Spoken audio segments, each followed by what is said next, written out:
สบายดีเด้อพอเป็นพี่น้องสาวลาวและสาวไทยครับเพื่อทุกมุมโลกเนาะมาพ่อกันครับขอทานแต่ก็ต้องจำจริง5 6 7 8 9 10พอเป็นพี่น้องมาพ่อกันตึมอีกเทอหนึ่งจะสู้ฟ้าเบื่อนายกันเด้อกดไลค์กดแชร์ให้กันในเด้อคอยเป็นเมย์บักเบิ้ลนะคอยมีเมียเก่าบักบุญใต้นะเออมาเด้อลูกหลานทางใกล้ทางไก่แอปซีที่หน้าหักโอ้เนาะเออมาเข้าเรื่องเข้าราวกันเลยพอเป็นพี่น้องนะเป๊บักหน้านอแตดมึงจะมาเว้าจังได้มึงสิเบว่ามึงสิโออย่างก็ลำพบดอีหยังกูถามมึงเด้ลำพบดกันนะว่าโอเคสิให้ลูกลิงผีบ้ามึงนี่กลับคืนไปอยู่ประเทศไทยสิได้ใส่สิทธิ์เป็นคนไทยกระสุดแล้วแต่แม่มันว่าติคันบ่มีแม่ก็สิเฮ็ดจังได๋ว่าซั่นเฮ้ยหยุดตื่นบักล่าเด้อตื่นนะมึงบ่มีสิทธิ์อีค้างคกก็บ่มีสิทธิ์นะอีค้างคกมันสิเอาลูกมันไปก็โตเมื่อที่ว่าโอเคมันถูกต้องตามกฎหมายนะแล้วมึงเว้าออกมานี่คือแบบว่าโอเคมึงวานหินถามทางมึงตัวติงแตดมึงและอีกอย่างนึงนะกูรู้ว่ามึงไม่มีคอนเทนต์มึงจะค่อยเอาจับเรื่องนี้ขึ้นมาเว้านะแต่ว่ากูบ่ให้ค่ามึงกูบอกไปแล้วกูไล่สดแต่ละเทือนะบอกว่าช่องจอมืดจอดำเขาเว้าออกมาเนี่ยนะคือมันเป็นไปไม่ได้มึงเข้าใจไหมฮะมึงสิไปรองรับกับอีขี้ข้ามารับไส้ดิมึงได้จังไดกูถามมึงเด้ฮะให้มันอยู่ประเทศลาวหันนะมึงจะสุกระเสือกกระสนว่าเอาลูกมึงเดินไปอยู่ประเทศไทยเพราะว่าย้อนวันหินถามทางอยากให้คนโอนเงินเข้านี่ก็โอนเงินให้กับพวกมึงนะให้เห็นมกเห็นใจพวกมึงโดยการที่ว่าโอเคมึงจะได้เงินจากกระเป๋าเขานะอุ้ยกล้าเว้าออกมาเนาะกันแล้วแต่แม่มันแล้วว่าซะเด้คันว่าแม่มันบ่ได้ไปประเทศไทยเฮ็ดใดรู้สิอยู่จังใดสิแยกแม่แยกลูกก็บ่ได้ความหมายมึงอยากเว้าจังซี่แม่นบ่ฮู้ทั้งฮู้เนาะว่ามันเป็นไปบ่ได้นะสถานการณ์แบบนี้นี่นะมึงสิไปใส่ได้มึงติดหนี้อ้อมคอหอยนะเรื่องรถตู้ของมึงก็อีกนะเรื่องโอเคนี่อันเล็กๆน้อยๆอีกยายเท่าทิพย์เท่าแดนอีกบาทนี่ฮะถ้ามึงคิดที่ว่าจะเฮ็ดแท้ๆนะมึงเฮ็ดมาตั้งนานแล้วนะมึงบ่ให้ลูกเมียมึงตกระกำลำบากฮอดป่านนี้ดอกนะโดยการที่ว่าโอเคมันอยู่ประเทศลาวแล้วแถมมีนำซ้ำมึงมาตัว FC มึงบอกว่ามึงน่ะแต่งงานกับอีขางคกจักได้ค่าสินสอดบ่ได้ค่าสินสอดพวกมึงจะมาเสือกเรื่องอย่างเขาบอกกูมึงก็คือเว้าคำนี้อยู่ละบาทนี่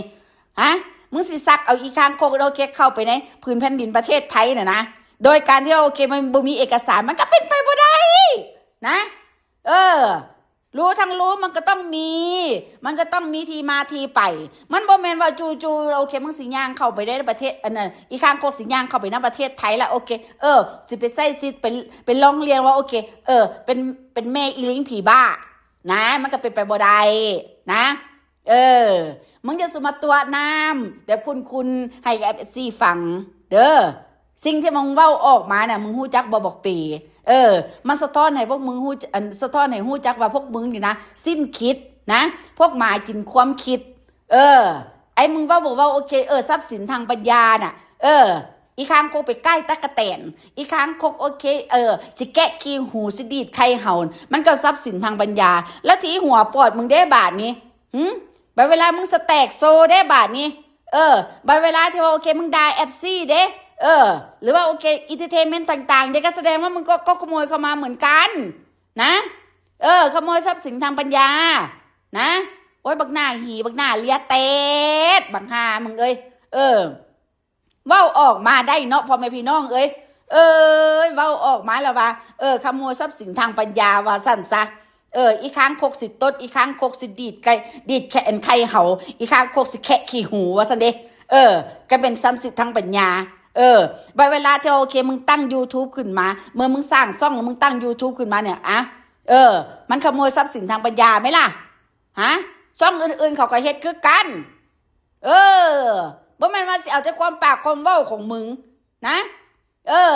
ถามว่าพวกกูเนี่ยโอเคพวกกูงึดบ่พวกกูบ่ได้งึดนะ มึงเว้าออกมาคำใดพวกกูสิเอาออกเป็น10ความ20ความ20 30ความ50ความ100ความพูดตัวรวมความกับปากความเว้าของพวกกูพูดตัวนะ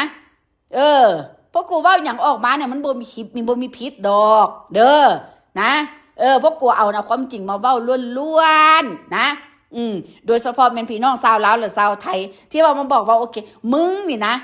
เอารถไปจำไปยังมึงก็บ่มาชี้แจงบนนี้แหละไอ้ขโมยทรัพย์สินทางปัญญาเนี่ยโอเคพวกกูบ่อยากรับรู้นะมึงรู้จักบ่โอเคซุมื้อนี่นะสิทธิเสมอภาพเนี่ยนะสามารถใส่ได้เบิดสุผู้สุคนใครๆเขาก็ทำกันได้นะมึงก็บ่ออกมาขี้แกงล่ะมาขี้แกงในแม่บักหน้าหีบักหน้าเลียแตดฮะบักก็แง้มแตดมีหญิงสแตกฮะเรื่องรถตู้มึงก็บ่ออกมาขี้แกงล่ะแล้วเรื่องมือถืออีกมึงก็บ่มาขี้แกงล่ะนะแล้วเรื่องมึงติดหนี้ติดสินโอเคอยู่ในประเทศไทยล่ะมึงก็บ่ออกมาเว้าฮะแล้วที่มึงขึ้นศาลล่ะทำไมมึงไม่ออกมาขี้แกงล่ะตรงนี้พวกกูอยากฮู้จักนะพวกกูไม่ต้องการจะฮู้จักเดี๋ยวว่าอีลิงมันสิได้ไปโรงเรียนบ่แล้วไปโรงเรียนรู้ทั้งรู้แล้วโอเคลูกมึงนะบ่ได้ไปโรงเรียนแล้วลูกมึงหมดสิทธิ์ละนะเพราะว่าลูกมึงเป็นบ้ามึงเข้าใจบ่นะลูกมึงบ่เป็นเด็กน้อยปกติทั่วไปธรรมดาลูกมึงเป็นบ้ามึงต้องย้ำนะมึงต้องทองไว้ว่าลูกมึงมันเป็นบ้าเด้อนะแล้วหัวปอดมึงสติสตางค์มึงดีบ่ที่ว่ามึงออกมานั่งเว้าอย่างซี่น่ะนะกูว่ามึงต้องไปรับยาเลยได้ปีนะคันว่าอีลิงมันเป็นบ้านะกูยังเข้าใจอยู่แล้วโอเคมันเป็นบ้าแต่ว่ามึงนี่ติเป็นพ่อเป็นแม่มันแท้ๆมึงนี่เป็นบ้ากว่าลูกมึงอีกบาทนี่ฮะมานั่งพูดอยู่ได้ว่าโอเคลิงจะโอเคจะเข้าไปโรงเรียนหรือไม่ได้เข้าไปโรงเรียนเข้าไปอยู่ประเทศไทยไปตั้งรักปักฐานอยู่ในประเทศไทยโอ้ยเอาส่วนใดสมองใดมาคิดฮะบอกคันมึงมีอันทีอยู่เป็นรักเป็นแรงกูก็บ่ว่าดอกอันนี้บ่มีทีอยู่เป็นรักเป็นแรงฮะมึงจะค้ำประกันโอเคมึงสิอันไหนค้ำประกันอีหมาขี้เงื่อนเนี่ยไปอยู่ในสถานะอย่างสถานะแม่ของลูกเหรอมีเงินหลายเท่าไหร่ล่ะฮะมีเงินเยอะบ่ฮะเงินบัญชีอยู่ในธนาคารนะโอเคไปจะเป็นแม่ไปอ้างได้ไหมไปบอกกับสถานทูตไทยอยู่โอเคอยู่เวียงจันทร์ทำไมฮะเขามึงเฮ็ดได้น่ะมึงอย่าสมโยนหินถามทางอยู่นี่มันบ่มีผู้ใดดอกนะสิไปให้มึงกูสิบอกมึงให้แล้วความปากความเว้าของมึงน่ะมันคือโกหกทั้งนั้นนะมึงอยากให้ FC นะเข้าใจว่าโอเคพวกมึงยังมีสิทธิ์นะพวกมึงยังมีโอกาสเข้าไปในประเทศไทยได้นะพวกมึงยังมีโอกาสที่ว่าโอเคจะต้องไปอยู่ในประเทศไทยได้แบบที่ว่าคนปกติทั่วไปธรรมดาติบอกคันว่ามึงเป็นติดหนี้ติดสินนะเป็นอย่างมึงจะคอยบอกโอเคชำระให้มันเสร็จเรียบร้อยบอกเป็นอย่างมึงบ่คือแต่งงานกับอีกครั้งกูตั้งแต่สมัยตะกี้ล่ะเอามันมาว่าตอนนี้โอเคมันสิมีความหมายบอกกูถามมึงเด้ยังไงเสียมึงฮู้จักโยอีลิงนะโอเคกูฮู้อยู่ว่ามึงโสถิ่มลูกมึงพอแหงละถ้ามึงคิดว่ามึงคิดเห็นแก่ลูกมึงด่ามึงสิบ่มาเฮ็ดจังซี่ดอกมึงสิบ่โอเคมาสุกหัวนอนมึงสิบ่มาโอเคมาลี่นะมึงสิบ่มาลี่อยู่ในประเทศอยู่ในประเทศลาวดอกนะมึงต้องเผชิญหน้ากับความจริงแล้วนะบักกระจอกเว้ยเฮ็ดคลิปออกมาว่าซั่นปิดคอมเมนต์เฮ็ดหั่นเฮ็ดนี่คือว่าโอเคเพิ่นเป็นดาราดังนี่แม่พ่อแม่พี่น้องเอ้ยที่แท้โอเคขนาดว่าโอเคหีควายเนาะโอเคตอนมันสิเกิดลูกมันยังว่าโอเคดูดีกว่าปากมึงอีกนะความเว้าของมึงและความคิดของมึงน่ะมันสะทุนส่ำใดฮะจะสู้ว่าเขาคิดบ่ออกแม่จะสู้คิดว่าเขานำมึงบ่ทันแม่ฮะมึงสิไปเว้าให้ FC ไม่เข้าใจนะเขาบ่เข้าใจดอกนะกูสิบอกมึงให้แค่นี้ว่าคลิปมึงว่อนออกมาปุ๊บโอเคช่องแชร์โอเคกันนะแลนเด้งขึ้นมาทันทีจนหน้าจอโทรศัพท์เขาเฮ็ดได้เขาจะคอยสิบ่เบิ่งฮะกูถามมึงเด้อุ๊ยตายแล้วยังมโนภาพตัวเองอีกเนาะว่าโอเคตัวเองสามารถโอเคเข้าไปอยู่ในประเทศไทยได้ว่าสั่นซะบ่ก่อนสิเข้าไปอยู่ในประเทศไทยน่ะใส่หนี้มันเบิดก่อนแม่นะสำละโอเคสำละใส่หนี้โอเคเคลียร์ด้วยแม่ซื้อตัวเองน่ะนะ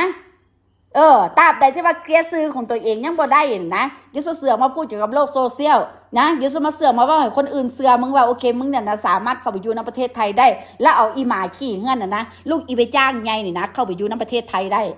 โอเคบ่นะเปลืองน้ำลายนะความคิดโอ้ยหมากินความคิดเนาะว่าโอเคนี่อยากให้คนเสือทุย